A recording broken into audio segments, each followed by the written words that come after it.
Okay, here we've got this sort of pale green book. It's the Eclectic School Readings Homeric Stories. We can see this decorative cover with a bust of Homer in the middle, all these little ships floating around him, and then this border around the edges. This is from the American Book Company, and this is part of the Eclectic School Readings series, which was a series of school books for younger school children. On the back, we've got this cool design from the American Book Company, and this is in really good condition. As we'll see in a moment, it's from 1903. So here's the frontispiece showing the bust of Homer again there. And here's the title page, Eclectic School Readings, Homeric Stories for Young Readers by Frederick Alden Hall. We've got the publishing house down at the bottom again, showing the different areas, New York, Cincinnati, Chicago. And then here's the copyright page showing 1903. In the preface, it says, "The following stories selected from Homer's inexhaustible supply have been prepared to aid those not familiar with him in the original. Few have access to translations of Homer, and even where translations can be secured, young pupils find it difficult to make a connected narrative from the widely scattered material. Then, too, many teachers have given little or no attention to the study of Homer, so that they do not always find it easy to explain to their pupils the numerous references and allusions found in both classical and current literature. It is hoped that the following chapters may prove entertaining and profitable reading for the children and a fruitful source of material for teachers." So this is sort of like an introductory textbook to the different stories from Homer. And this part one is the stories of the Trojan War. And so you can see here different titles of chapters, like the sacrifice of Iphigenia, the quarrel between Agamemnon and Achilles, Thersites, the fault finder, the duel between Paris and Menelaus, Diomedes wounds Venus and Mars, the meeting of Diomedes and Glaucus, the parting between Hector and his family, Hector and Ajax fight, etc. So it goes on there. This is all in regards to the Trojan War, and then there's a part 2 which is regarding the adventures of Ulysses. So here's the beginning of part 1. And this is the very first chapter, The Cause of the Trojan War. It says, "Peleus was the king of a famous city in Greece. By many battles with man and beast he had won great renown. When rumor whispered Peleus is to marry the sea nymph Thetis, the excitement was intense, and everybody was eager to attend the wedding. Of course, the gods and goddesses were to be present, for the occasion was one to call together the greatest of earth and sky." And this book, it also has a number of illustrations in it and sort of pictures here. So here's one of a statue of Paris, who's instrumental in the beginning of the Trojan War. So now there lived in faraway Troy a young shepherd whose name was Paris. He was famous for manly beauty, and he was of royal parentage, being the son of Priam, king of Troy. To him Mercury led the fair goddesses, that he might decide which was the fairest and therefore the worthiest to possess the precious apple. It said most had retired from the contest weary and despair, but 3 persisted in pushing their claims. That's Juno, Minerva, and Venus.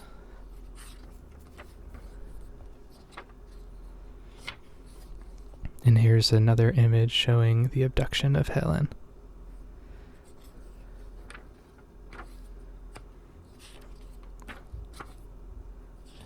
So just jumping ahead, we've got some more illustrations here. This is Ulysses feigning madness. Here's an image of a Greek ship. And this is an offering to the gods at an altar there. Another illustration showing a Greek soldier. This one showing a serpent wrapped around a tree attacking a bird. And here's an image of a dagger found at Mycenae. It says, "You must bear in mind that the Trojan War differed from a war in our times in many ways. The weapons used were few and simple. Arrows and spears for long range, short swords for close quarters, while for defense, in addition to their armor of mail, the warriors had shields which they hung upon their left arms by means of straps."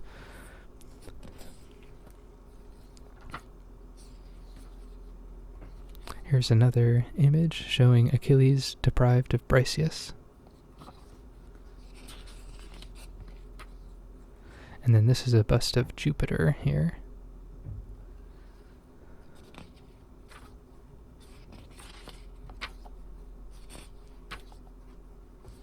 Another illustration showing Hector chiding Paris.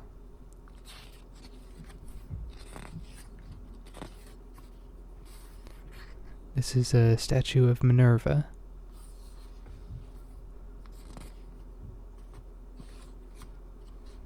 And then another statue of Venus. Diomedes wounds Mars. This is the meeting of Diomedes and Glaucus here. It says, among the allies of the Trojans there was a Lycian prince whose name was Glaucus. He was a man of great valor. As Diomedes had wrought wonders fighting for the Greeks, so Glaucus had done splendid service for the Trojans.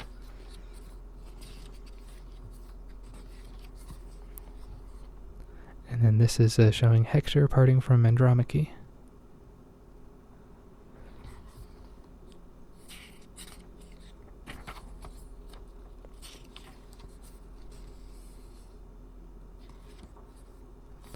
This is a statue of Apollo with a lyre there. And the battle between Ajax and Hector.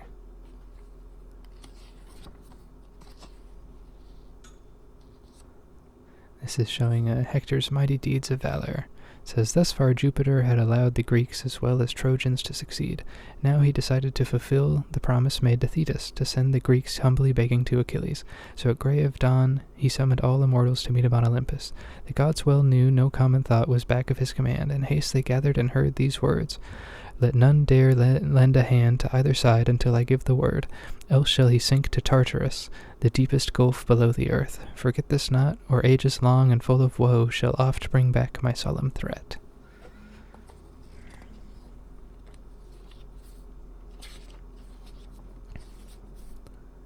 Alright, and then here is an image showing the embassy to Achilles.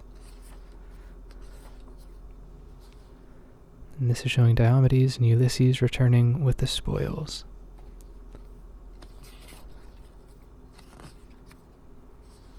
Here's a statue of Juno.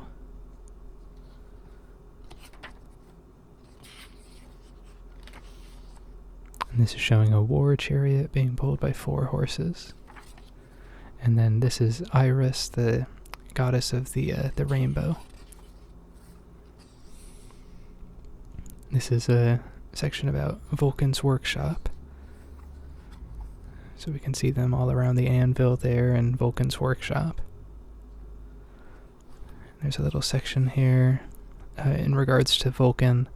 It says, when at length his wondrous skill was famed throughout the world, he was restored to his place among the Olympian gods. He was good-natured and forgiving, and soon forgot the treatment of his youth. And for each god and goddess he built a palace greater and more splendid than mortal mind can think. But though sought and praised by all, yet none so easily gained his favor as Thetis of the sea. And it says, he was still lame, but that disturbed him little. Bronze maidens endowed by him with life helped him from place to place. The palace where he dwelt was built to last forever, shining as the stars. But he loved work beyond all else and was ever active, shaping something new and strange.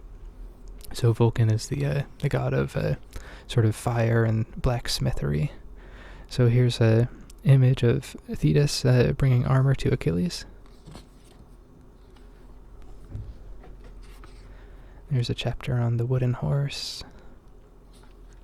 So I'm just jumping forward now into the section about the adventures for Ulysses. This is showing the Cyclops driving home his sheep and the party of Ulysses hiding behind the rock there.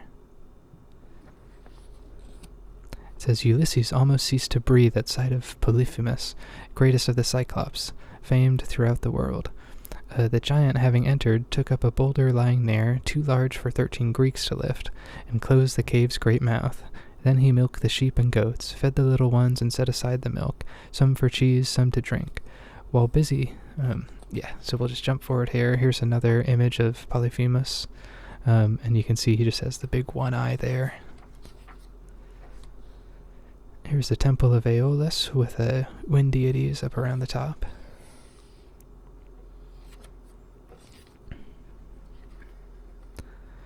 Alright, so I'm just kind of showing some of the final images here towards the end. Got another image of Helen.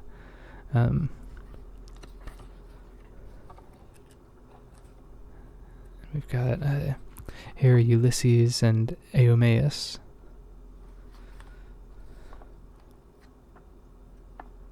This is showing Penelope, a statue of Penelope. And that's sort of it. So then at the end, we've just got some advertisements for some other books by this publisher. And that's the end of the book. So that's Eclectic School Readings, Homeric Stories. If you like the video, please leave a like and a comment and subscribe and let us know what you want to see next time. And we'll see you soon. Thanks. Bye.